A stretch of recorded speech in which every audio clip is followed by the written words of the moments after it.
Buenas, mi nombre es Gonzalo Tancredi. El tema que vamos a desarrollar hoy en el curso de Astronomía General son los cuerpos menores del Sistema Solar. Voy a pasar a compartir la pantalla.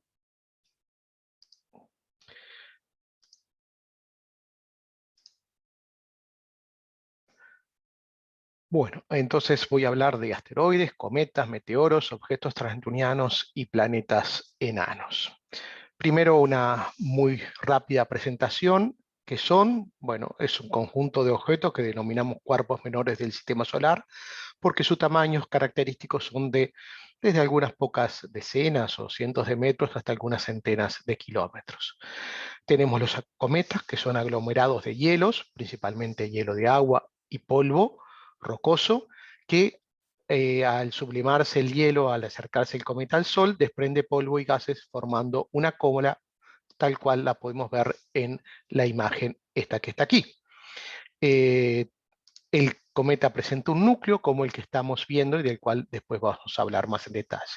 Los asteroides, por otra parte, son objetos rocosos que pueden ser monolíticos o aglomerados de pequeñas rocas. Los meteoros, por su parte, aquí tenemos el ejemplo de un asteroide, los meteoros, por su parte, es el polvo que ingresa a la atmósfera y debido a la fricción con el gas producen trazas luminosas.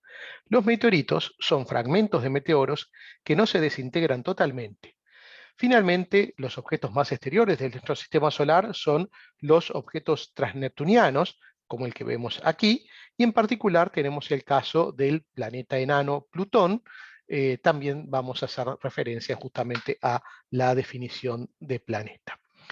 Bueno, vamos a empezar a desarrollar entonces cada uno de estos aspectos. En relación a los asteroides, vamos a hablar de su ubicación, de sus características generales, de la distribución de sus elementos orbitales, de la fotometría y la curva de luz y de su clasificación taxonómica. Los elementos orbitales de un objeto ya los hemos explicado en clases anteriores, pero vamos a desarrollarlos un poco más. Vamos a considerar que un objeto tiene una órbita elíptica en el cual el Sol ocupa uno de sus focos, es una órbita de esta forma, como alargada, y en la cual podemos definir un parámetro que se llama el semieje mayor de la órbita, que es la distancia que va desde el centro hasta uno de estos extremos. A su vez también podemos definir lo que sería la distancia perihélica, que es la distancia mínima del foco a un punto de la elipse, en este caso este punto que está aquí, y aquí tenemos al Sol, y después tenemos definida la excentricidad, que es el cociente entre esta distancia del foco al centro de la elipse y el cociente con el semieje mayor. Excentricidad es igual a 0, estaríamos en el caso de un círculo. Excentricidades menores que 1 es una elipse. Excentricidades iguales a 1, una parábola, y excentricidades mayor que 1, una hipérbola. Parábola e hipérbola ya son formas abiertas, mientras que la elipse es una órbita cerrada en la cual el objeto da vueltas, digamos, en torno al foco, en este caso el Sol. Bueno, aquí tenemos la ubicación de los asteroides en un esquema simple. Tenemos los planetas del sistema solar interior, Mercurio, Venus, la Tierra y Marte. Después tenemos la órbita de Júpiter y entre las órbitas de Marte y Júpiter se encuentra la mayor parte de los asteroides en lo que denominamos el cinturón principal de asteroides en esta zona que está aquí. Estamos hablando de distancias al Sol típicamente del orden de 2-3 unidades astronómicas. También tenemos un conjunto de asteroides muy interesantes que están a la misma distancia que Júpiter, o sea, comparten la órbita con Júpiter, pero están 60 grados aproximadamente adelante de Júpiter y 60 grados detrás de Júpiter. Estos son los llamados asteroides troyanos. En este esquema que ustedes ven aquí van a ver el conjunto de los asteroides y vamos a ver una animación del movimiento. Los asteroides están pintados con diferentes colores, en colores verdes amarillentos tenemos a los asteroides del cinturón principal, en rojo tenemos los asteroides que escapan del cinturón principal y llegan a lo que llamamos la región interior o en particular los asteroides cercanos a la Tierra. Y por último, en azul tenemos a los asteroides troyanos que decíamos están más o menos a la misma distancia que Júpiter. Aquí tenemos marcado la posición de Júpiter y también aquí vemos la posición del resto de los planetas. En particular, un grupo que decíamos de interés de asteroides son los asteroides cercanos a la Tierra, cuya distancia perihélica al Sol es menor que 1,3 unidades astronómicas. Recordemos, la distancia perihélica es la distancia mínima de aproximación al Sol. Dentro de estos asteroides, que como tienen una distancia de 1,3, pero una distancia perihélica de 1,3, pueden aproximarse a la órbita de la Tierra. Recordemos que la Tierra está a 1 unidad astronómica. En particular tenemos 3 grupos, los Apolo, Amor y Aten, dependiendo de su semieje y su distancia perihélica. En particular, los que cruzan la órbita de la Tierra son aquellos que tienen distancia perihélica menor que 1. Por ejemplo, los Apolo es un caso de objetos que pueden cruzar la órbita de la Tierra. Los Amor solamente se aproximan exteriormente y los Aten cruzan y en algunos casos pueden haber hasta objetos interiores a la órbita de la Tierra. Y esta es una animación de la zona más interior del sistema solar. Aquí tenemos a Mercurio, Venus, la Tierra y Marte. Esta zona exterior sería la zona del cinturón principal y aquí tenemos justamente con puntos rojos los asteroides cercanos a la Tierra. Y van a ver que en algunos casos, aquí tenemos la órbita, bueno, pasó un poco rápido, vamos a verlo nuevamente, aquí tenemos la posición de la Tierra y vamos a ver que hay una cantidad de asteroides que se aproximan bastante a la Tierra, van cambiando a lo largo del tiempo. Bueno, si nosotros analizamos la distribución de los elementos orbitales, vamos a encontrar algunas características bastante interesantes. Este es un histograma del semieje mayor de las órbitas de estos asteroides, o sea, el número de asteroides en diferentes franjas de semieje mayor.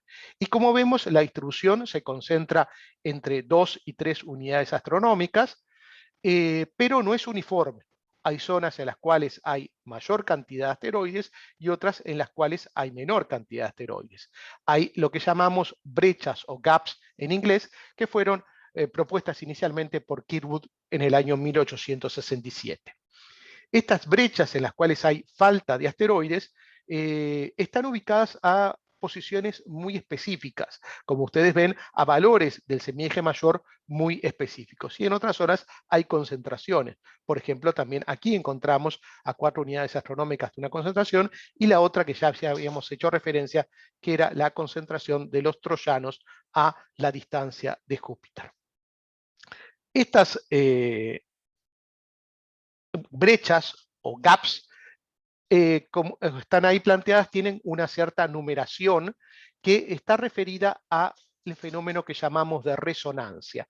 Son resonancias del movimiento orbital con respecto a Júpiter. Júpiter, como ustedes saben, es el planeta más masivo del sistema solar y por tanto ejerce una perturbación gravitatoria importante sobre todos los objetos del sistema solar y en particular sobre los asteroides que están cercanos a él.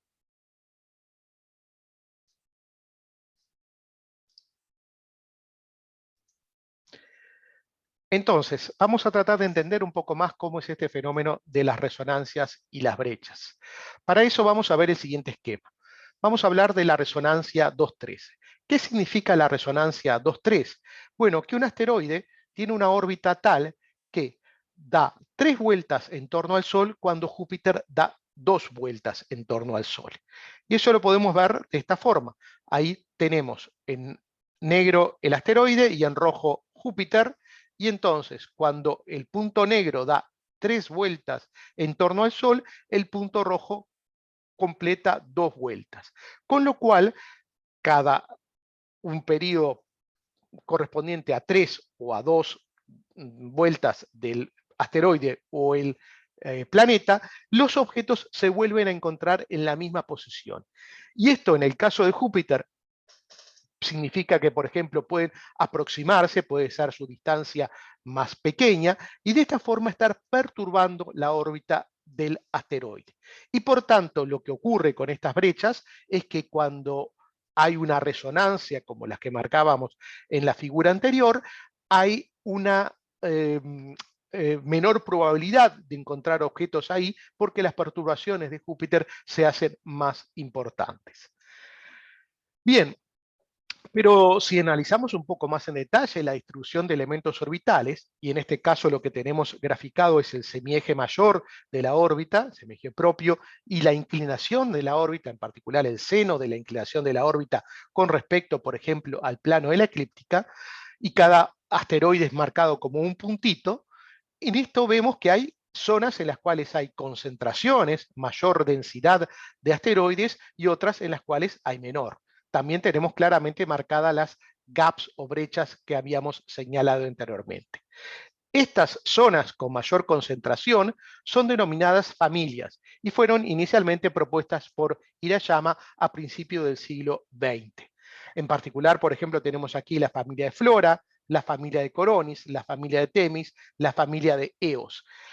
La denominación es por el asteroide de mayor tamaño que pertenece a ese conjunto de asteroides. ¿Cómo explicamos la formación de las familias? Las explicamos a través de los procesos colisionales. Vamos a suponer que tenemos un asteroide grande orbitando en torno al Sol y otro asteroide más pequeño que se aproxima y que choca con este asteroide grande. Al chocar se produce, y al ser asteroides de tamaño comparable, se produce una fragmentación. El objeto padre queda fragmentado y el objeto más chico todavía aún más fragmentado. Pero los objetos los fragmentos que salen de ahí van a empezar a desplazarse compartiendo la órbita original que tenía principalmente el objeto padre. Y de esta forma se van esparciendo a lo largo de esa órbita, formando lo que llamamos una familia. ¿Y cómo las identificamos? Justamente porque los elementos orbitales son similares entre sí, su semieje mayor, su inclinación, su excentricidad, si bien se dispersan a lo largo de la misma órbita. ¿Cómo es la apariencia física de un asteroide? Bueno, su nombre en cierta forma lo indica. Asteroide significa objeto de apariencia estelar, de apariencia aster, hace referencia justamente a las estrellas. Y por tanto, en una imagen, lo que vamos a ver como un asteroide es un puntito luminoso que en principio no lo podemos identificar como un asteroide, sino parecería como una estrella. Aquí vemos un caso. Este es el asteroide Baimaca, el primer asteroide descubierto del Uruguay, o sea que con un telescopio, aún los más grandes telescopios o mismo fuera de la atmósfera, detectamos a los asteroides como objetos puntuales.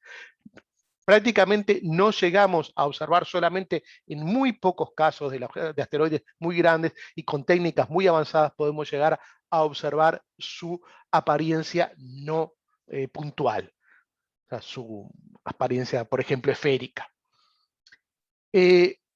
Si el asteroide se mueve muy rápidamente y tomamos una fotografía de larga exposición, podemos observar que el asteroide deja una traza. Entonces, en algunos casos, en vez de tener que superponer imágenes, como hacemos aquí para poder ver el desplazamiento del asteroide, lo que hacemos es identificar trazas en una imagen, como este asteroide. Pero para eso el asteroide se tiene que mover muy rápido y en cierta forma estar cercano a la Tierra.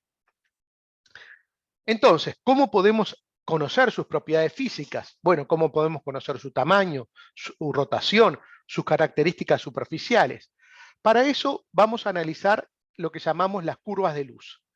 Las curvas de luz son las variaciones del brillo que tiene el asteroide con el tiempo, en escalas de horas o de algunos pocos días. La curva de luz depende de la forma y el tamaño.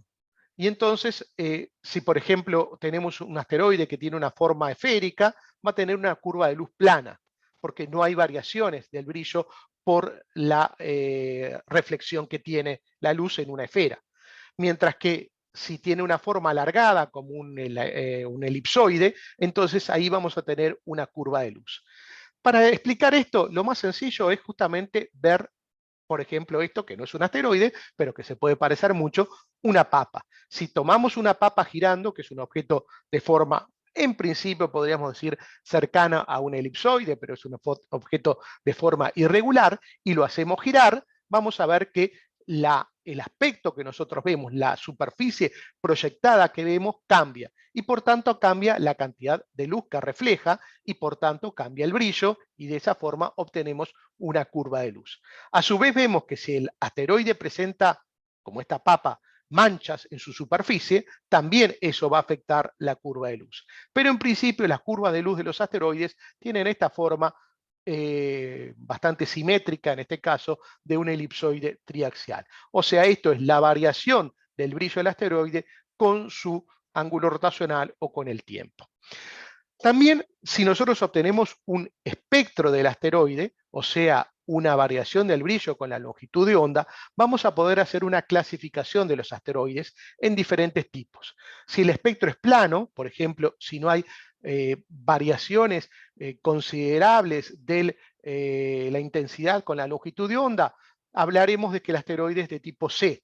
Y podemos asimilarlo, por ejemplo, a objetos con silicatos y con presencia, por ejemplo, de objetos de material de carbón, o sea, silicatos más minerales ricos en carbón.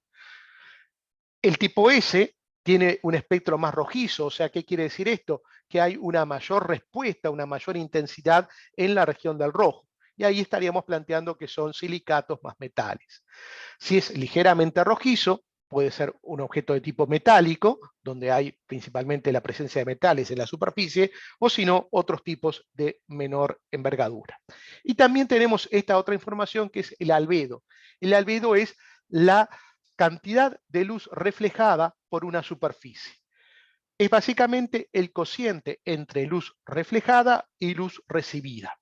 Un espejo perfecto tendría un albedo 1. ¿Qué quiere decir eso? Que toda la luz que recibe la refleja. Un objeto oscuro, una superficie totalmente negra, tiene un albedo 0. ¿Por qué? Porque toda la luz recibida es absorbida y nada es reflejado. Como ven ustedes, los valores que tienen de albedo estos asteroides son tremendamente bajos. Por ejemplo, un asteroide tipo C tiene un albedo de 6%, 0.065.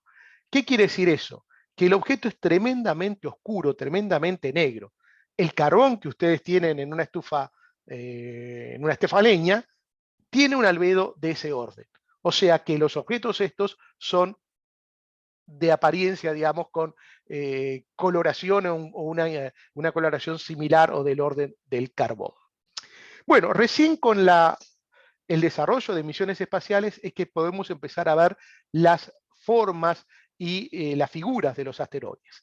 Este es el primer asteroide que fue observado por una misión espacial. Se trata del asteroide Gaspra, observado en el año 1991 por la sonda Galileo en su viaje hacia Júpiter. Aquí tenemos el color verdadero a la izquierda y el color resaltado, observando justamente las variaciones superficiales. ¿Qué queremos decir con variaciones superficiales? Bueno, volvemos al ejemplo de la papa. La papa no es un objeto de albedo uniforme. Tenemos esta mancha que ustedes ven ahí, bastante grande, o las manchitas oscuras más pequeñas, que significan variaciones de albedo. Bueno, los asteroides también presentan esas variaciones de albedo. La propia misión Galileo continuó su viaje hacia Júpiter y se aproximó a otro asteroide, el asteroide Ida, en el año 1993. Y para sorpresa, se encontró que Ida tenía un pequeño satélite que llamamos Dáctil, del cual tenemos aquí una imagen agrandada. O sea que los asteroides también pueden tener satélites. Y aquí empezamos a ver otra de las características que ya la veíamos en el caso de Gaspra, pero aquí se ve más clara, la presencia de cráteres de impacto, porque estas superficies, si bien son objetos muy elongados, muy alargados, irregulares, también sufren impactos y algunos de gran proporción, como el que vemos aquí. Esta es un video de la aproximación de la sonda NIAR al asteroide Matilde. Y vamos a ver entonces cómo, bueno, fue una aproximación, lo que llamamos un flyby, a este asteroide en el cual, bueno, lo llegamos a ver bastante con detalle. Pero el objetivo de esta sonda NEAR era el asteroide Eros. Iba a estar orbitando, NEAR venía de Near Earth Asteroid Rendezvous, se hacía un rendezvous, una visita. Esto ocurrió en el año 2000 y vamos a ver los videos de la aproximación y el detalle de la superficie. Una de las características que resalta en esto es la presencia también, decíamos, de cráteres de impacto, pero estos cráteres están como medio borroneados, no tienen formas tan nítidas como las podemos ver, por ejemplo, en los cráteres de la Luna. Si ustedes buscan una imagen de la Luna, los cráteres tienen un borde muy definido. Bueno, eso ya nos llevó a hacer algunas consideraciones sobre las características que pueden tener estos objetos, de las cuales vamos a hablar en algunos momentos. Y la mayor sorpresa quizás ha venido en el estudio de los asteroides y de las misiones espaciales, cuando en el año 2006 la sonda japonesa Hayabusa de la Agencia Espacial JAXA visitó el asteroide Itokawa. Y se obtuvieron estas imágenes de Itokawa. Disculpen.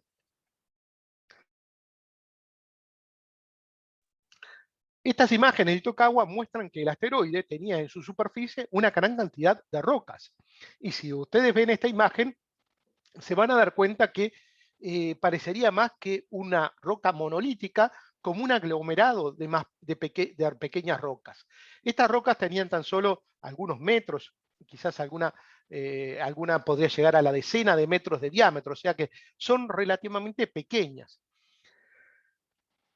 Esta sonda Hayabusa también hizo algún experimento de impacto. Aquí tenemos una muestra y después vamos a hablar de algunos otros experimentos más interesantes.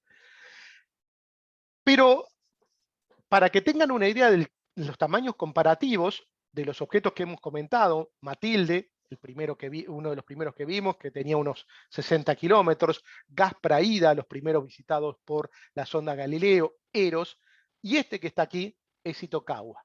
O sea, Itokawa es muchísimo más chico que los anteriores, tiene tan solo unos 500 metros de largo, estos otros son un poco más grandes, pero ven entonces la diversidad de tamaños y también la diversidad de apariencias. O sea, en estos asteroides tan pequeños veíamos esa estructura más de tipo aglomerado. Pero tenemos también asteroides más grandes aún, como el asteroide Vesta, visitado por la sonda Dawn en el año 2011.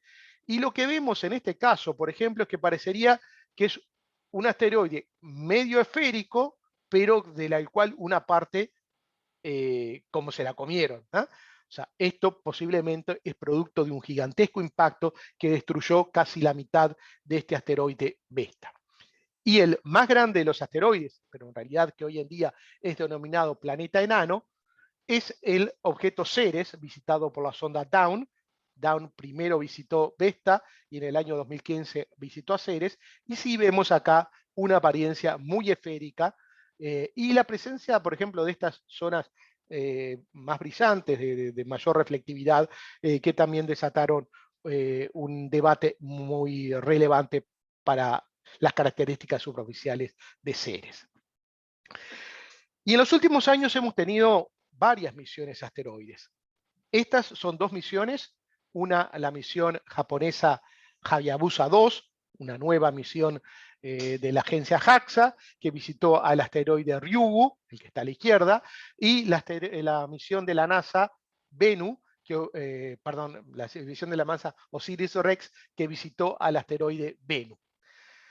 Quizás les llame la atención, y está un poco mencionado acá, que la forma que tienen estos parecerían como diamantes, ¿no? Tienen esta forma romboide, ¿no? Ambos asteroides.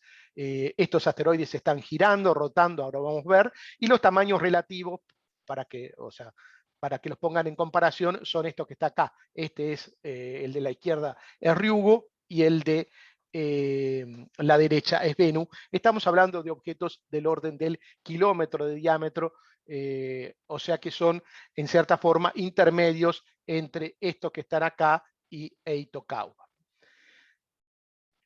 Vamos a ver la rotación de Bennu.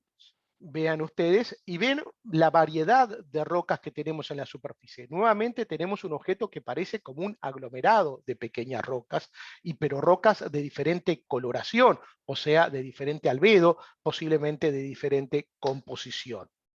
Y una de las experiencias que hizo la sonda Bennu, perdón, la sonda OSIRIS-REx en Bennu, fue este Touch and Go Sample Collection Event, el TAG, en el cual lo que hicieron fue, bueno, hacer una especie de inserción en la superficie, o sea, es una aproximación, tocar la superficie y en ese momento a su vez hicieron una especie de soplido para sacar material y poder recolectar material. Ese material fue recolectado y está en viaje desde Bennu hacia la Tierra, llegará en los próximos años. También la misión Hayabusa 2 hizo una toma de muestras de material y ya llegaron algunas partículas aquí a la Tierra. O sea que hoy en día tenemos una variedad de asteroides bastante grandes. Vamos a saltearnos esto y vamos a hablar un poco de cuál es la estructura de los asteroides tal como lo pensamos hoy en día. Pensamos que los asteroides inicialmente, hace un tiempo atrás, podían ser rocas monolíticas, por ejemplo, un sólido con cráteres superficiales. Pero hemos visto que algunos presentan grandes fracturas, como el que está planteado acá. Podemos considerar que algunos pueden ser hasta lo que llamamos pilas de escombros, rubble piles, o sea, estructuras de decenas o algunos cientos metros de diámetro cubiertas por una capa de regolito, de polvo, o aún conglomerados de pedregullo. O sea que posiblemente en el cinturón de asteroides tenemos presentes todo este tipo de estructuras, pero es posible que la mayor parte de los asteroides sean conglomerados de arenas o pedregullo. Y entonces es diferente, digamos, cómo analizamos, cómo entendemos la evolución de estos objetos dependiendo de la estructura que tenga. Y esto va a ser relevante después cuando hablemos más adelante sobre el tema del riesgo de impacto a asteroides, riesgo de impacto de asteroides contra la Tierra, de las técnicas de deflexión o desvío de asteroides. Y para terminar el tema de los asteroides, les quería mencionar que existen un conjunto de lo que llamamos los asteroides uruguayos. Existen unos 26 asteroides que llevan nombres que homenajean a personas o lugares del Uruguay.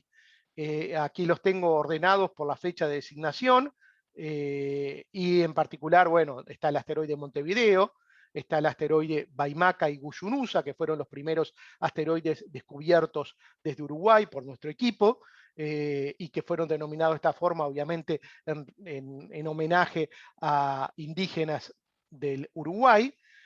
También tenemos, bueno, personajes famosos como Gardel, el Observatorio de los Molinos, Uruguay también, la Comparsita, y bueno, algunos más que se han ido incorporando. El año pasado, por ejemplo, fue Benedetti, Chernuski y ahora otros.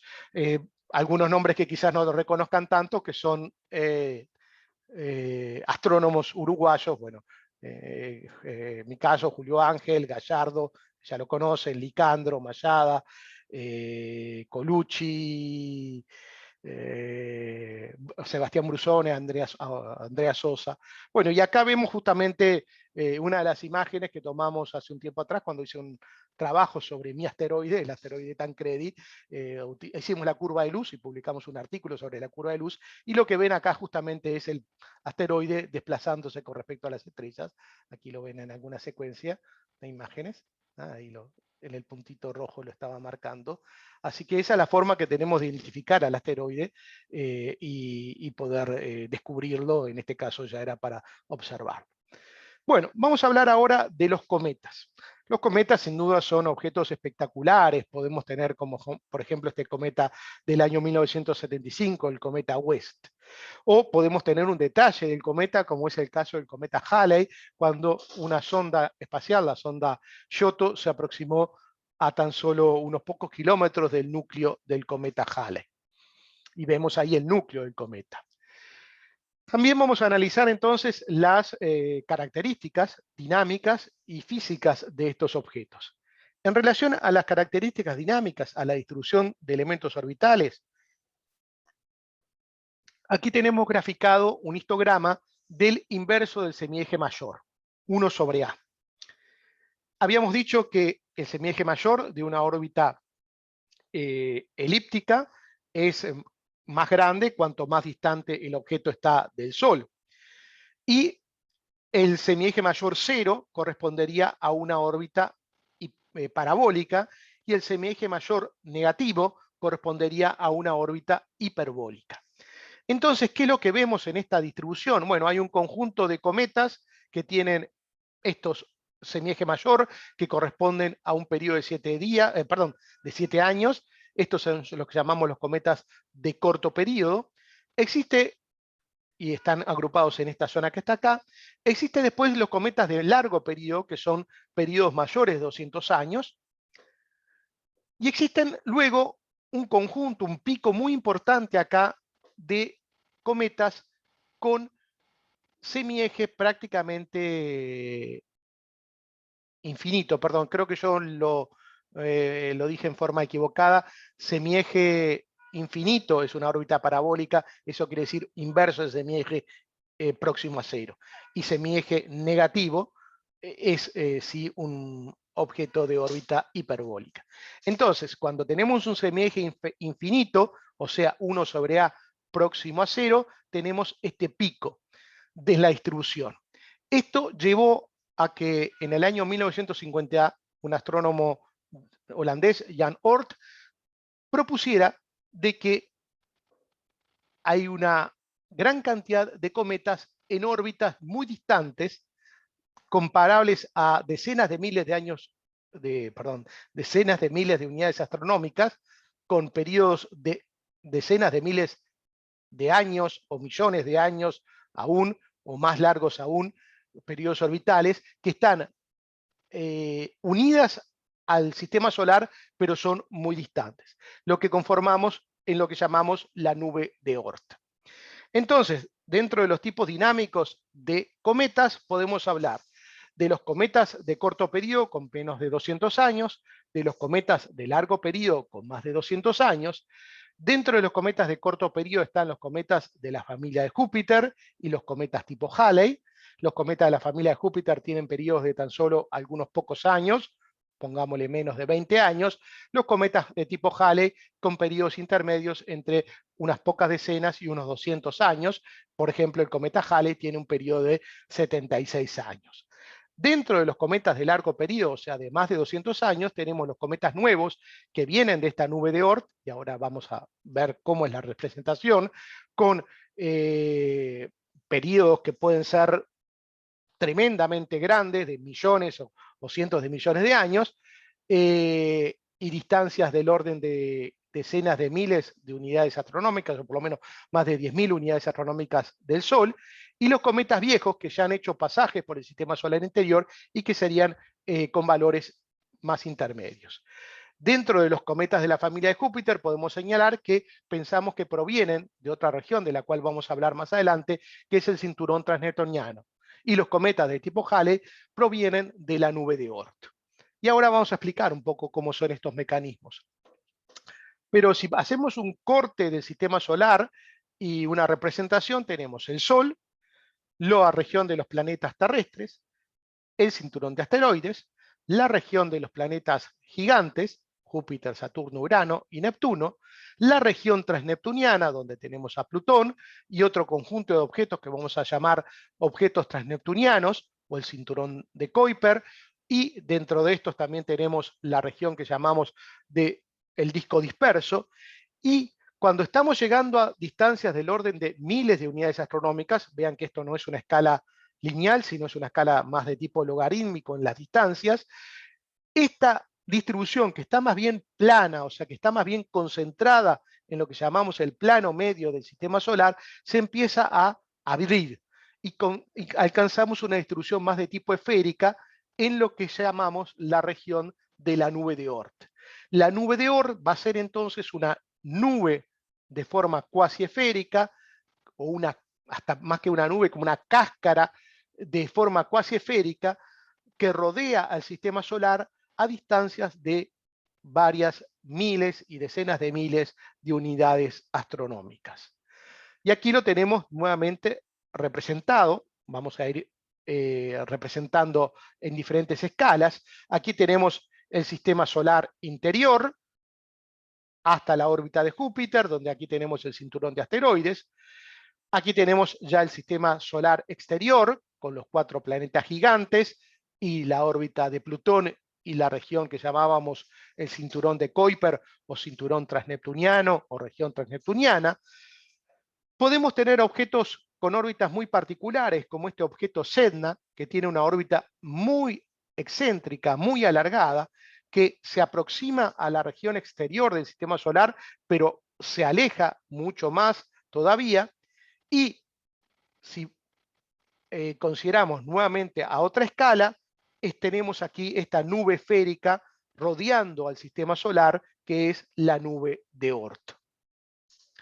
Otra representación, aquí tenemos la región del exterior del sistema solar, el cinturón de Kuiper o cinturón transneptuniano, bastante achatado, pero a medida que nos vamos alejando, esa distribución más achatada se vuelve más esférica y tenemos esta nube de cometas rodeando a nuestro sistema solar.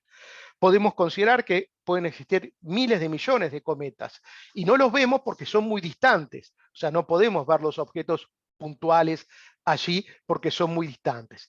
Recién los vemos cuando estos se aproximan a nosotros, se aproximan a la región interior del sistema solar.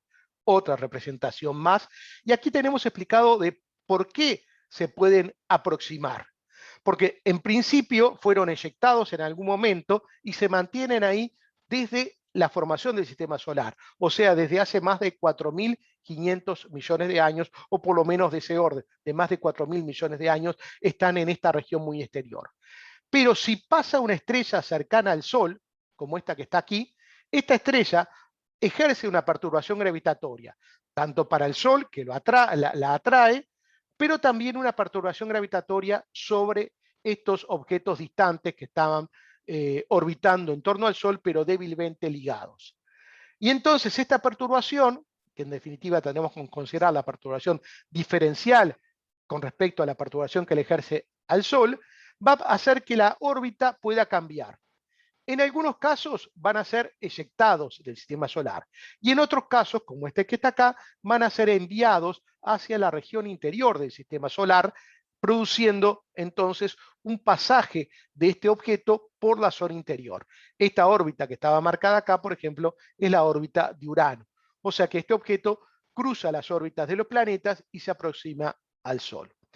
Así que el escape de objetos de la nube de Oort se debe, en una de las posibilidades, a las perturbaciones de estrellas cercanas.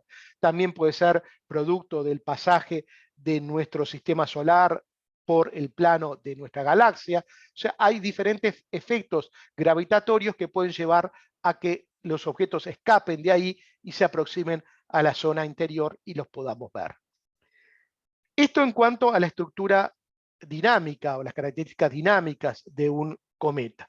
Ahora vamos a hablar algo de las características físicas del cometa. Esta es una imagen de un cometa y en la cual podemos distinguir las siguientes componentes.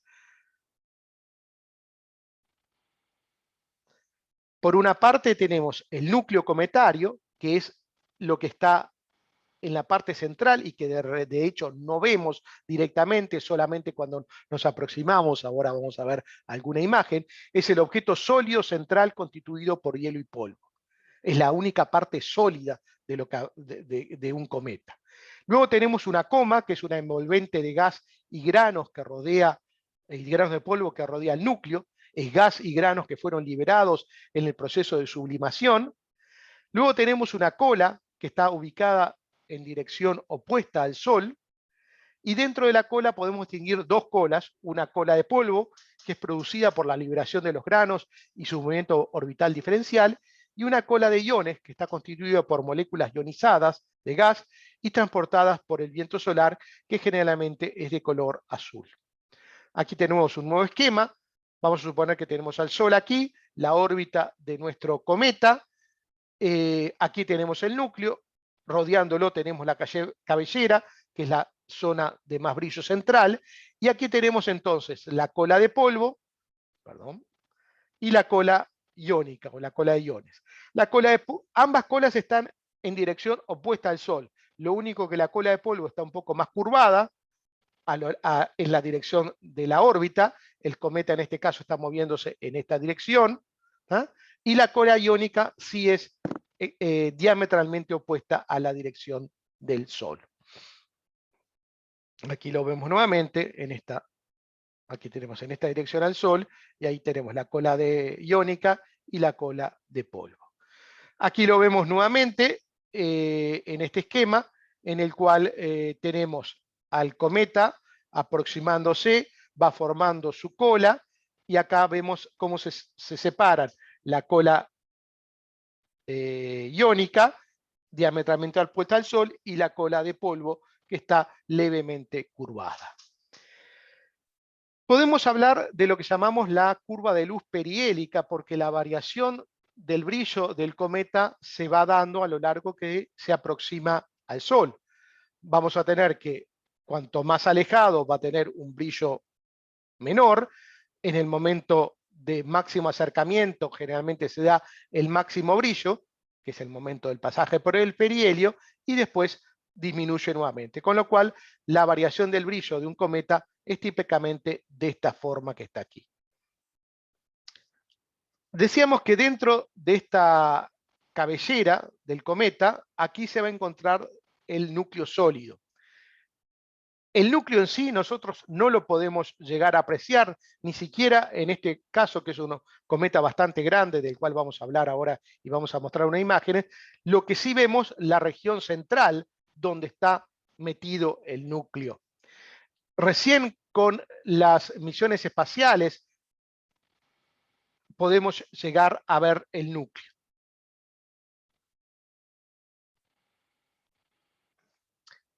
Aquí vemos imágenes de diferentes núcleos cometarios visitados por distintas sondas espaciales, como la sonda Giotto, que visitó al cometa Halley, la sonda Deep Space One, que visitó al cometa Borrelly, y la sonda Stardust, que visitó al cometa Bill 2. Vean ustedes los tamaños, ¿ah? Tamaños de tan solo unos pocos kilómetros de diámetro, o sea que la parte central, esa sólida, es bastante pequeña comparado con el resto. Las cabelleras pueden tener miles de kilómetros, las colas millones de kilómetros de largo. Pero esta es la parte sólida del cometa.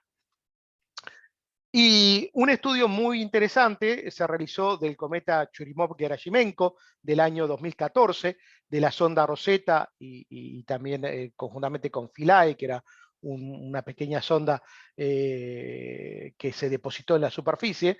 Aquí vemos la apariencia de este cometa Churyumov-Gerasimenko. Vean ustedes que, al igual que lo veíamos en alguna de las otras imágenes, parecen más que un objeto único, parecerían como dos objetos pegados, como dos objetos unidos. También eso lo hemos visto en el caso de algunos asteroides, no lo mostré en las imágenes, pero tenemos varios casos de asteroides con este tipo de apariencia.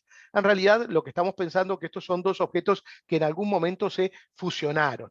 Y vean ustedes la variedad que hay de las superficies de este objeto. Aquí vemos nuevamente una imagen más en detalle de Churyumov-Gerasimenko 67P. ¿Ah? Y esta, si tuvieran ustedes lentes de estos 3D, de dos colores, podrían llegar a ver la apariencia tridimensional de esta imagen. O sea, se llega a ver los relieves con más detalle. ¿Cómo es la estructura de este núcleo? Bueno, un poco ya lo vemos aquí, digamos, vemos que es una forma irregular.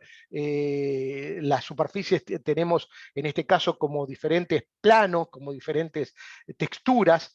Bueno, pensamos que el núcleo cometario es una masa de hielo y polvo, pero que en algunos casos puede estar rodeada de una pequeña cáscara, una corteza del polvo que se ha ido depositando a lo largo de los diferentes pasajes del cometa por las cercanías del Sol y la emisión de polvo y la recaída de este polvo. Por lo tanto, lo que hemos visto, y lo veíamos en algunas de estas imágenes, que la actividad de los cometas no es en toda la superficie, no es que esté sublimando hielo en toda la superficie, sino solamente lo hace en ciertas regiones, en donde el hielo está expuesto al sol. Y entonces en estas regiones se produce la emisión de gas, la eyección de polvo, especialmente en la zona que está apuntando hacia el sol. Luego el cometa va girando y esa zona pasa a la noche y entonces se activan otras zonas. Así que la emisión de gas y polvo de un cometa no se da en toda la superficie, sino se da más bien localizada en ciertas regiones activas. Decíamos que el principal componente es el hielo de agua, pero hay una gran variedad de moléculas que se han detectado en los cometas. Aquí ven ustedes, no me voy a poner a detallar los nombres porque la mayor parte de los nombres químicos que tienen no los conozco, pero puede identificar bueno, monóxido y dióxido de carbono, ácido sulfídrico, metano, amoníaco, bueno, y así podríamos seleccionar, y hay hasta algunas moléculas bastante complejas, como las que ven aquí, de estas cadenas, o cadenas aún de carbono bastante complejas. Y también isótopos de diferentes compuestos. O sea que hay una variedad muy grande de la química de los cometas que nos permite analizar las condiciones de formación.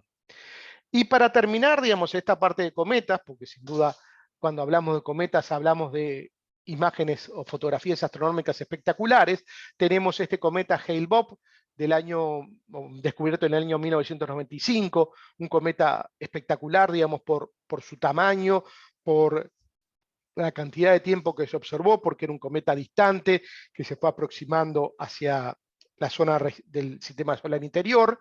Vean ustedes, por ejemplo, una comparación de la misma zona del cielo de dos cometas que se vieron medio cerca en el tiempo, el cometa Hyakutake y el cometa Hale-Bopp, y la espectacularidad de este cometa. Pero también tuvimos en el hemisferio sur, Hale-Bopp no se vio muy bien, también tuvimos en el hemisferio sur algún cometa espectacular, como este cometa Magnot del año 2006, se vio en el verano del 2017, más particularmente en enero. Hicimos un concurso fotográfico, esta es una de las fotografías ganadoras de la parte artística, de Andrés Cuenca desde Cabo Polonio, en enero de 2017, y vean esta otra de Giovanni Pesenti del año 2017, también del cometa Magnot. Vean la extensión que tenía la cola de este cometa. Esta fue una fotografía tomada desde Paysandú, ¿no? O sea, abarcaba más de 100 grados de cielo la cola de este cometa y se veía muy bien desde Uruguay. Bueno, vamos a hablar ahora de meteoroides, meteoros y meteoritos. Pero voy a hacer una pequeña pausa, voy a tomar un poco de agua y así puedo continuar. Bueno, retomo entonces, decíamos que íbamos a hablar de meteoroides, meteoros y meteoritos. Entonces, primero algunas definiciones. Meteoroides. Hacemos referencia a cualquier objeto de pequeño tamaño que se mueve en el espacio. Son tanto fragmentos de asteroides o cometas, y tienen tamaños que pueden ir de los de micrómetros hasta algunos metros. Meteoros son los meteoroides que ingresan a la atmósfera y debido a la fricción con el gas atmosférico producen la traza luminosa. O sea, que es el fenómeno luminoso que nosotros estamos viendo en la atmósfera terrestre. Meteorito, finalmente, son los fragmentos de meteoros que no se desintegran totalmente y que llegan a la superficie de la Tierra y podemos recoger. Bueno, aquí vemos algunos esquemas y en primera instancia hablemos de los meteoros. Estamos hablando de un objeto que ingresa a la alta atmósfera, alturas del orden de los 100 kilómetros, donde la atmósfera ya es suficientemente densa, el aire atmosférico, como para poder interactuar con las partículas que están ingresando a muy altas velocidades. Estas partículas ingresan a más de 11 kilómetros por segundo, o sea, velocidades tremendamente altas. Para transformarlo en kilómetros por hora tendrían que multiplicar ese 11 por 3.600, estamos hablando de más de 40.000 kilómetros por hora, están ingresando estas partículas a la atmósfera. Son partículas pequeñas, decíamos, de quizás algunos pocos gramos o hasta de algunos kilogramos, al ingresar a la atmósfera a estas altas velocidades, por fricción con el aire atmosférico se van desintegrando. Se produce un fenómeno que llamamos ablación, en el cual el material sólido se va transformando en gas y a su vez también va calentando el gas circundante, produciendo un fenómeno de fluorescencia que es el que nosotros podemos observar. La mayor parte de estos meteoros se desintegran totalmente en la alta atmósfera, o sea, a alturas de 80 o más kilómetros respecto a la superficie. Pero algunos de ellos pueden sobrevivir a alturas más bajas si son de mayor tamaño y producir un fenómeno luminoso que llamamos bólido, un meteoro más brillante, en el cual en muchos casos va cambiando su brillo a lo largo de esta trayectoria, de este camino, y por eso lo señalamos como con diferente tamaño. Y a su vez también se puede ir fragmentando, se puede ir rompiendo y podemos ver que en algunos casos aparecen más de una traza. Finalmente pueden culminar con con un destello luminoso, y si son aún más grandes, estamos hablando de tamaños del orden o masas del orden de 1 kilogramo o superiores, pueden lograr atravesar gran parte de la atmósfera y alcanzar alturas de tan solo 20 kilómetros con respecto a la superficie. Ahí el objeto ya se desaceleró, ya su interacción con la atmósfera no produce la ablación que decíamos, no se produce la desintegración, y comienza a caer hacia la superficie de la Tierra en lo que llamamos la caída oscura, de la cual ahora vamos a hablar. Una cosa que quería señalar de este esquema también, perdón, es que, como ustedes ven aquí, esto ocurre en la alta atmósfera, o sea, por encima de la troposfera, en la zona que empezamos en la termósfera, mesósfera, hasta la estratosfera. De hecho, se produce más allá, superior a las nubes más altas. Las nubes, por ejemplo, más altas que tenemos, los cirrus, que se producen hasta alturas de algunas 10 kilómetros. Bueno, este fenómeno, el fenómeno luminoso en sí, se produce por encima. Entonces, si está totalmente nublado, totalmente tapado, no vamos a poder ver un meteoro, y a lo sumo, si está parcialmente nublado, podríamos llegar a ver, en los casos de objetos de fenómenos muy luminosos, de bólidos, podríamos llegar a verlo entre las nubes. Con lo cual, si ven algo en un día nublado, no es un bólido.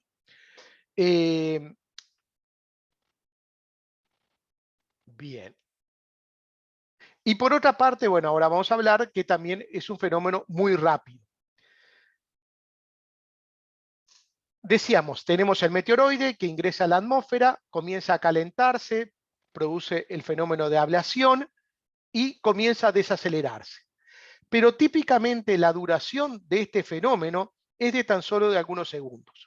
Y lo vamos a explicar aquí. O sea, tenemos un calentamiento por fricción con los gases atmosféricos, una velocidad de entrada superior a la velocidad de escape desde la superficie terrestre de 11 kilómetros por segundo.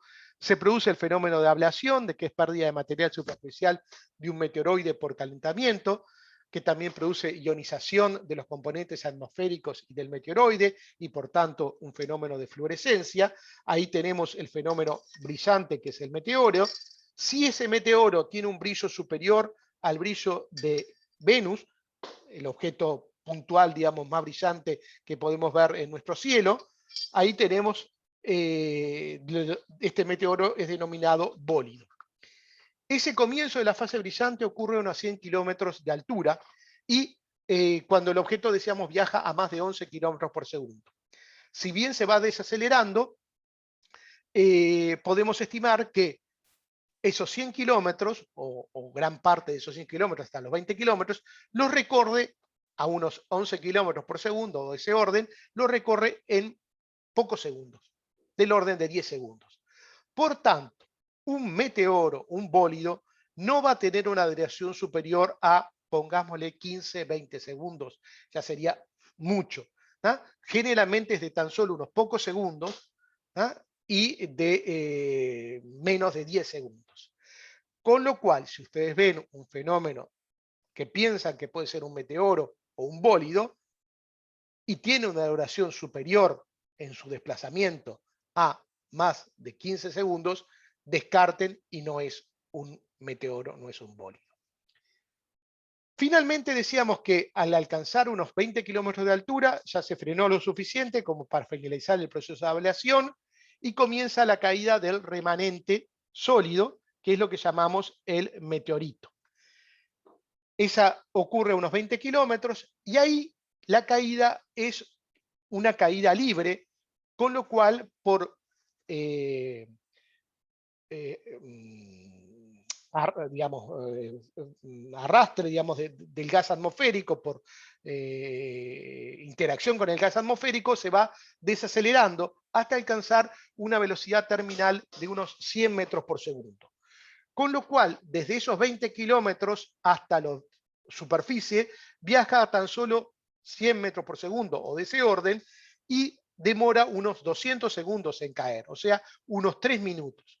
Con lo cual, si ustedes tuvieran la posibilidad de ver este fenómeno en el cielo, observar un bólido y que les cayera un meteorito a sus pies, eso demoraría desde el momento que dejaron de verlo hasta la caída casi del orden de 3 minutos o por lo menos algo comparable.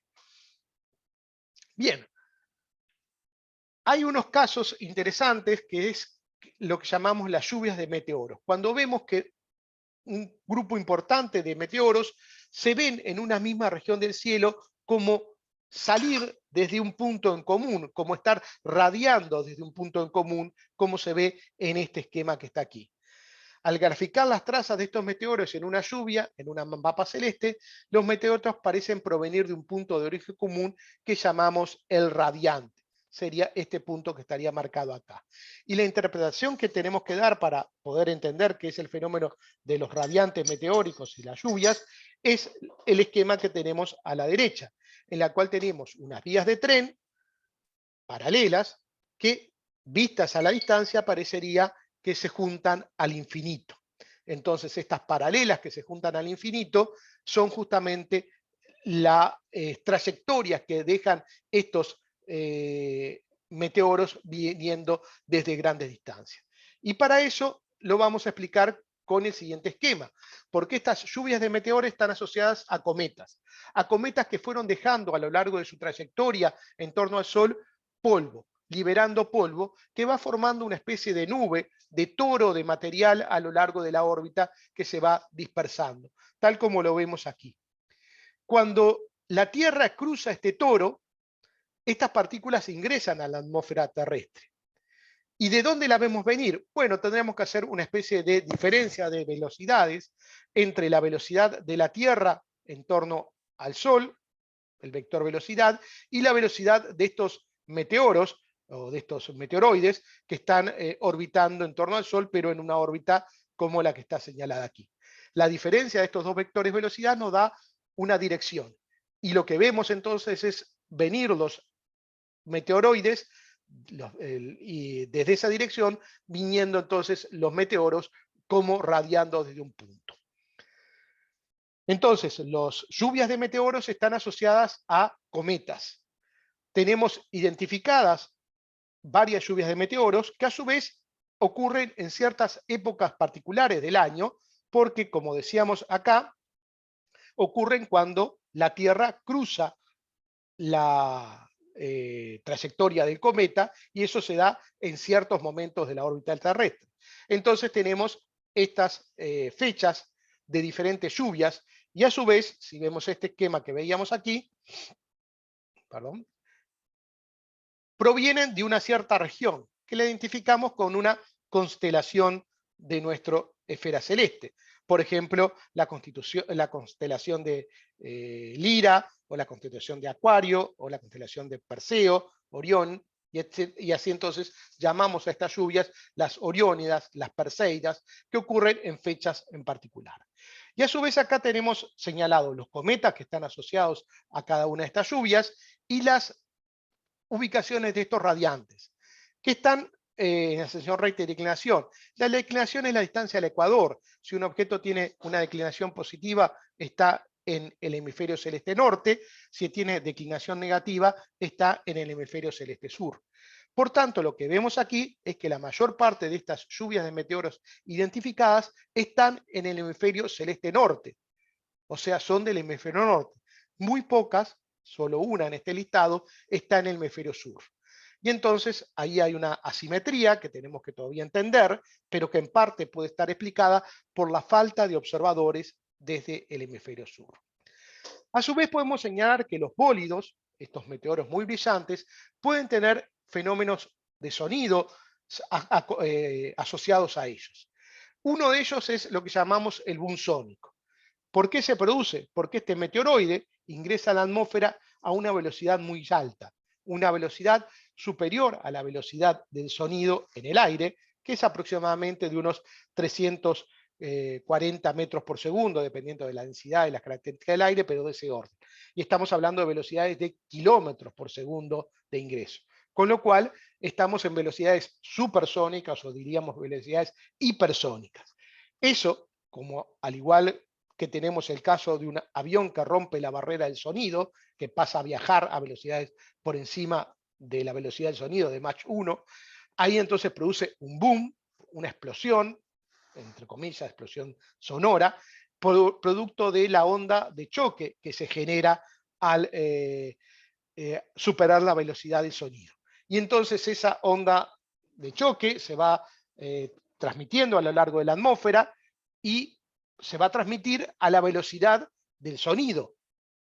Por tanto, el boom sónico llega aquí a la Tierra varios minutos después de que se observó el fenómeno, porque es el tiempo que demora esa onda de choque en llegar a la superficie.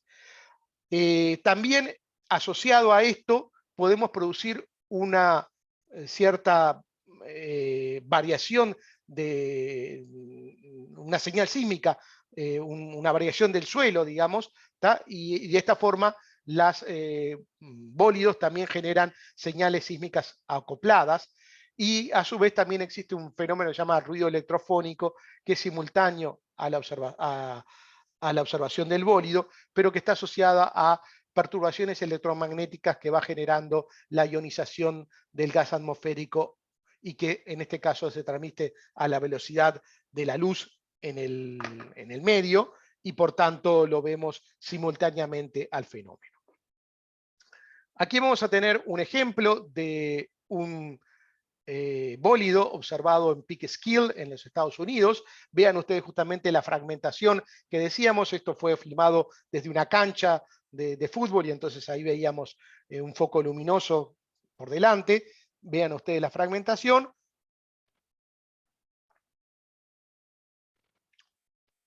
Esto recorrió gran parte de los Estados Unidos, se vio desde varios estados hasta del estado de Nueva York, y cuando el meteorito cayó a la Tierra, cayó aquí, en este auto que ustedes ven aquí, que fue abollado por un meteorito y el meteorito fue recogido. Este auto ha estado en exhibición en varios museos del mundo conjuntamente con el meteorito.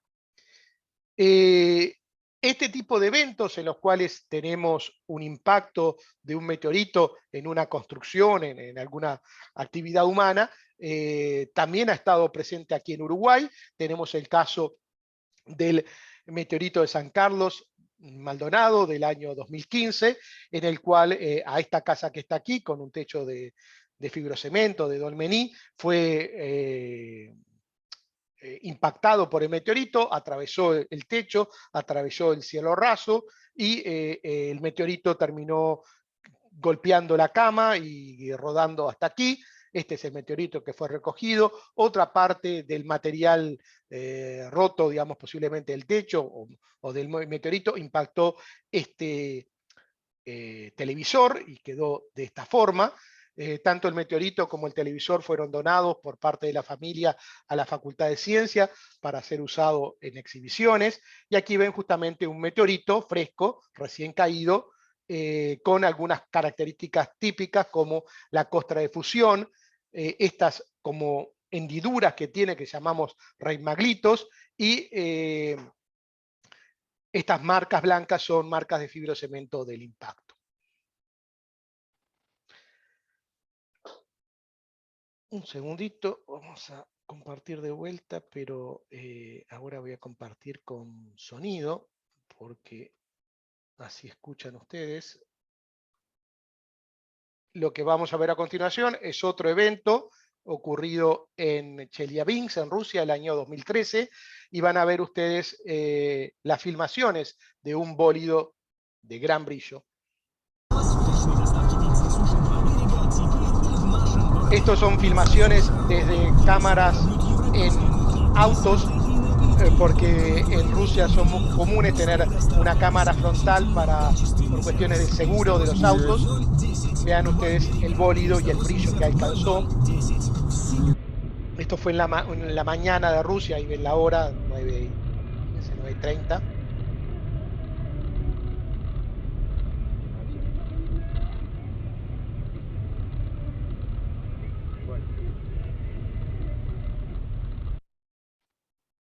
Aquí esta gente estaba trabajando, ni se dio cuenta, pero ven ahí el bólido que pasa por detrás.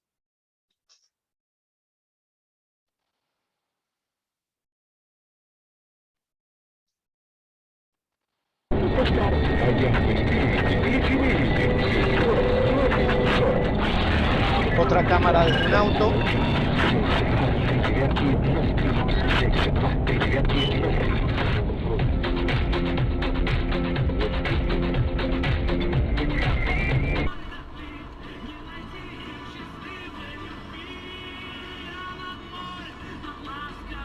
Vean ustedes la estela de vapor que va dejando. Es persistente. Puede durar varios minutos. Aquí ven cómo va cambiando la sombra y cómo va cambiando la iluminación. También aquí lo vamos a ver reflejado.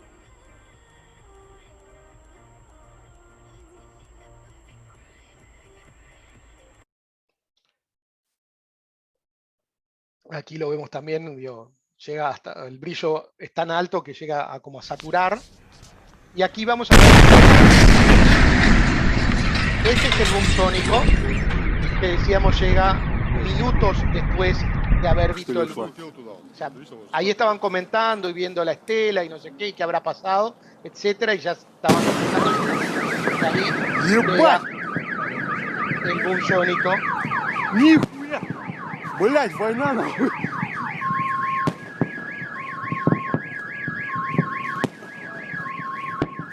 Чё за, блядь?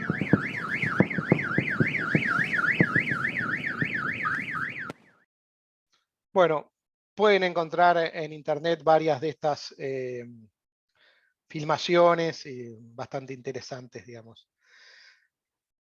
Bien, en caso de que caiga un meteorito, vamos a tener la posibilidad de recogerlo. Entonces hablamos de caídas y hallazgos, de falls and finds. Si se presencia alguna parte del evento que conduja a la caída y lo podemos recoger, hablamos de una caída de meteorito, fall, y si no, hablamos de un hallazgo, find. Acá ven un meteorito fresco, y vean justamente la costra de fusión, oscura, negra. Este es un meteorito ya con parte de la costra removida, y este es un meteorito muy erosionado. Hoy en día existen, bueno, esos números lo tenía que corregir, digamos, hace unos días atrás lo chequeé, estamos ya en más de 63.000 meteoritos registrados a nivel del mundo, que llevan el nombre de la ciudad más cercana de donde fueron recogidos. Los meteoritos, como decíamos, son partes de asteroides, que dependiendo de la zona del asteroide donde estemos considerando, es el tipo de meteorito. Por ejemplo, si tenemos un asteroide más bien como un aglomerado del tipo de los que veíamos, vamos a tener un meteorito tipo condrita. O también puede provenir de un asteroide diferenciado, pero de las zonas más exteriores del asteroide. El asteroide diferenciado quiere decir que aquel en el cual los componentes más pesados comenzaron a caer hacia el interior, en particular el hierro. Entonces, un meteorito de hierro es un meteorito que proviene de una zona más central de un asteroide. También podemos tener los meteoritos rocosos metálicos, como también son denominados las palacitas, que sería de una zona más intermedia, o los meteoritos acondritas, que vienen en este caso de otros objetos que llamamos, por ejemplo, que pueden ser la Luna o Marte, o también de algunas regiones más exteriores de algunos asteroides. Esto no es más para mostrarles que hay una gran cantidad de meteoritos de diferentes tipos. Mayoritariamente son las condritas, el 86%, las acondritas 8%, los metálicos y de hierro 5% y los rocosos metálicos un 1%. Si bien el problema que tenemos es que las condritas y acondritas son bastante más difíciles de recuperar porque se deterioran. Aquí vemos una condrita y que, como su nombre lo dice, lo que tiene en su interior son cóndrulos, que son estas estructuras de formas cuasi esféricas que podemos ver con microscopio, o en este caso una lámina delgada. Tenemos también las acondritas, que son meteoritos rocosos sin cóndrulos, similares a las rocas basálticas terrestres, con lo cual son fáciles de confundir, y en algunos casos provienen de la Luna o Marte. Esta es un corte de una acondrita. Después tenemos los meteoritos metálicos, que son básicamente de hierro y níquel, una aleación de hierro y níquel, en las cuales presentan, en este caso, esta estructura que veíamos ya en el caso del meteorito de San Carlos, que llamamos reimaglitos. Es como si hubieran estado moldeando con una plastilina, digamos, y moldeando a mano, y es debido a el aire que va produciendo este fenómeno de ablación, aire caliente que va consumiendo y que como que con bocanadas de aire se va separando material. También puede tener esta apariencia que llamamos piel de elefante, y si hacemos un corte de un meteorito metálico y le hacemos un tratamiento con ácidos, aparecen estas estructuras muy bellas que son llamadas figuras de Widmanstätten, que caracterizan a los meteoritos metálicos. Y sin duda los meteoritos más llamativos desde el punto de vista ornamental y de observación así, son los meteoritos rocoso-metálicos, que es una mezcla de una aleación de hierro-níquel con rocas con silicatos. Si hacemos un corte fino y lo vemos a trasluz, tiene esta apariencia. Este es un esquema, no voy a entrar en el detalle, para hacer una clasificación inicial de un posible candidato a meteorito. O sea, si tenemos una roca y queremos saber si puede ser o no un meteorito, bueno, podemos seguir este diagrama de flujo, haciendo preguntas como si es atraído por un imán o no, no es determinante, no es concluyente, sí generalmente para descartar el caso de meteoritos, pero finalmente el análisis final que tenemos que hacer para saber si realmente es un meteorito lo tenemos que hacer en un laboratorio y por lo tanto pedimos que nos manden una muestra. Mensualmente me llegan algunas muestras de gente que piensa que tenemos meteoritos. De las decenas que nos han llegado, yo diría que solamente el caso del meteorito de San Carlos es el que podemos corroborar como meteorito. Por último, lo que vamos a hablar ahora es de la región transneptuniana. La región transneptuniana comienza su descubrimiento con las observaciones y la búsqueda de un planeta más allá de Neptuno por parte de Percival Lowell en las finales del siglo XIX, continuado por Clayton Bow en la década de los 20 y 30, y culminado con éxito en el año 1930 con el descubrimiento, el 18 de febrero, de lo que hoy en día conocemos como Plutón. Fue hecho con este observatorio, desde este observatorio que está acá, con este telescopio, utilizando placas fotográficas que estaban colocadas aquí, y utilizando finalmente lo que llamamos un comparador de parpadeo, en el cual tenemos una placa y otra, tomados con cierta diferencia de tiempo, y en las cuales vemos que el objeto, si cambia de posición con respecto a las estrellas, sería, en este caso, un posible planeta, como fue inicialmente denominado Plutón. El nombre sugerido de Plutón fue por una niña inglesa, Beneta Barnier, y fue un impacto mediático en aquel momento, fue noticia en muchos titulares de prensa de la época. Con el paso del tiempo, varios astrónomos plantearon de que Plutón no debería ser el único objeto de esa región más allá de Neptuno. En los años 50, Edgeworth y Kuiper plantearon la existencia de esta región transneptuniana. En el año 1980, Julio Fernández, que ustedes lo van a ver en las próximas clases, hizo una nueva argumentación, haciendo un análisis de los cometas de corto periodo, planteando que deberían provenir de esta región transneptuniana, o sea que dio argumentos más sólidos para la existencia de esta región, de la cual solamente conocíamos un objeto. Y en el año 1992, con el avance tecnológico, David Shewitt y Jane Lu, desde el Observatorio de Hawái, descubren este objeto que vemos en la imagen de la izquierda, que se desplaza con respecto a las estrellas, que podemos decir, bueno, sería el primer o en realidad el tercer objeto transneptuniano, porque ya teníamos a Plutón y a su satélite Caronte. Hoy en día esa región transneptuniana está poblada por más de 1000 objetos conocidos y pensamos que hay millones de objetos en esta región. Aquí tenemos las órbitas de Júpiter, Saturno, Urano y Neptuno, y todos estos objetos que están acá con puntitos rojos y cuadraditos rojos son los objetos transneptunianos. En particular, uno de ellos que tenemos es aquí a Plutón. También está marcado con puntos blancos por algunas clasificaciones que hacemos, pero no voy a entrar en ese detalle. Y a su vez vemos que también entre las órbitas de los planetas gigantes hay otra cantidad de objetos. Estos objetos que cruzan las órbitas de los planetas gigantes son llamados objetos centauros.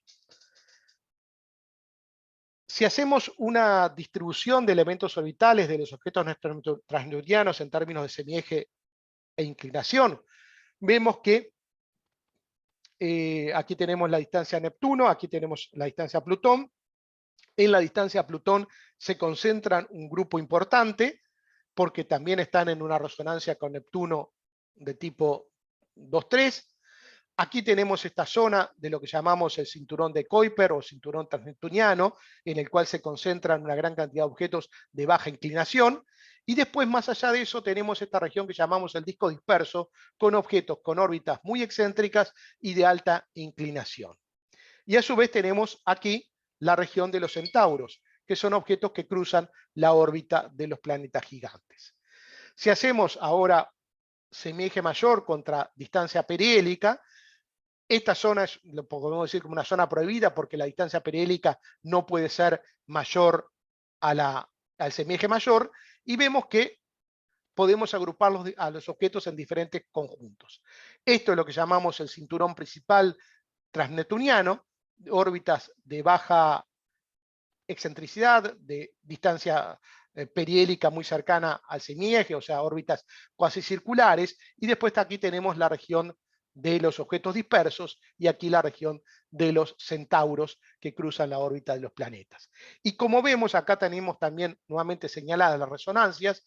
Por ejemplo, en la resonancia 3.2, donde está Plutón, son resonancias con Neptuno, perdón, hay una concentración de objetos. Pero también hay en otras resonancias, como por ejemplo acá en la 2.1, y que también marca el límite, en cierta forma, del cinturón principal de objetos transneptunianos. Bueno, lo que podemos analizar de esto es que vamos a tener una transición de objetos de la región transneptuniana hacia la región interior hasta llegar a los cometas de la familia de Júpiter y pasando por esta región de Centauros. Esta transición se da en lo que llamamos el proceso de pasamano. Acá tenemos señalados con estos colores celestes o claros las órbitas de Júpiter, Saturno, Urano y Neptuno. Y la órbita de un objeto transneptuniano que es más o menos tangente, en este caso, a la órbita de Neptuno. Por perturbaciones con Neptuno, lo que va a ocurrir es que este objeto va a cambiar su órbita y va a pasar de ser una órbita tangente exterior a una tangente interior. Y ahora, además de aproximarse a la órbita de Neptuno, se aproxima a la órbita de Urano. y con lo cual comienza a poder sufrir perturbaciones por parte de Urano. Y eso hace que cambie nuevamente de órbita y pase de tangente exterior a Urano a tangente interior a Urano y tangente a Saturno, al siguiente planeta. Y ahora, con perturbaciones de Saturno, volvemos a cambiarlo y pasa a una órbita que se aproxima a Júpiter. Y Júpiter ahora es el planeta más importante, puede también llevarlo más hacia el interior o eyectarlo.